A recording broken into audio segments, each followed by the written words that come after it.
এই দেখো বা কি এক অবস্থা। এটা না ছোট্ট না রাস্তা, এর উপর আবার জ্যামে পড়ে গেছে গাড়ি। ঠিক আছে, তা আমার কথা হচ্ছে কি, আসলে শহরের রাস্তাঘাট জ্যামে ভরা সব সময় আমরা জানি। তো আমাদের বাংলাদেশে কিছু বড় লোক আছে, হ্যাঁ কোটিপতি আছে, তাদের গাড়ির অভাব নাই। একটা করে মানুষের একটা করে গাড়ি লাগে। তো আমার মানে ভোলা মন, কথাবার্তা তেমন গুছিয়ে কয়া পারি না। নিজ এলাকার ভাষা ছাড়া ঢাকাত মেলা দিন ধরে আছি, একটা কথাও শুদ্ধ ভাবে কয়া পারি না। তো আমার ভোলা মনে একটা প্রশ্ন, যে এত গাড়ি লেবার থেকে না লওয়া কি ভালো লয়? কোন এই যে জ্যাম, এদের মতো মানুষেরই তো ভোগান্তি, সাথে সাথে গরিব মানুষেরও ভোগান্তি। ঠিক আছে, গাড়ি এক পরিবারে দুটা গাড়ি কিংবা একটা গাড়ি ব্যবহার করলে তো হয়, তাই না? তাছাড়া এক ফ্যামিলি 10-15টা করে গাড়ি, দশটা যদি লোক থাকে 10টা গাড়ি। ঠিক আছে, করার থেকে রাস্তার জ্যাম বাড়ানোর থেকে না বাড়ানো ভালো না? দেখেন কি এক অবস্থা, রাস্তার জ্যামে যাওয়া যাচ্ছে না।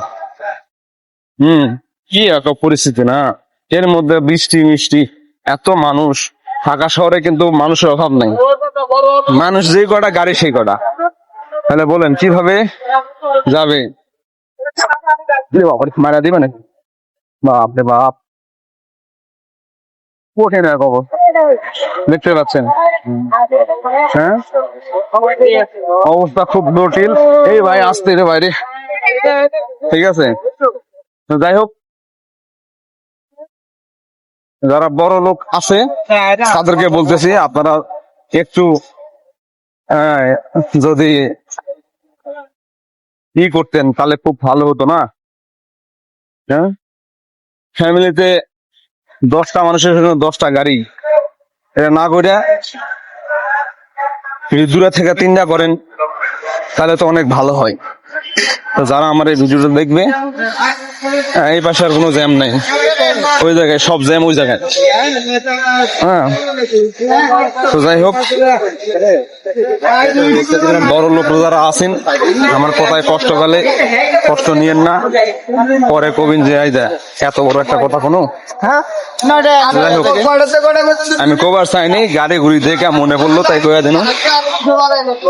আপনারা অবশ্যই একটু বিবেচনা করবেন, গাড়ি কম ব্যবহার করা ভালো নাকি বেশি ব্যবহার করা ভালো। হ্যাঁ, এতে জায়গা কম হয়, রাস্তাঘাটে জ্যামজট কম হয়, এতে আপনাদের জন্য সুবিধা, সবার জন্য সুবিধা, তাই না? তো এই কারণেই আমি কথাটা বললাম। হ্যাঁ, একটু আমলে নিবেন, আর না আমল নিলে তো করার কিছু নাই। দেখ, ভিডিওটা এই পর্যন্তই। আমি চলে আসছি জসিমউদ্দিনে। ভালো থাকবেন সবাই, সুস্থ থাকবেন। আসসালামু আলাইকুম।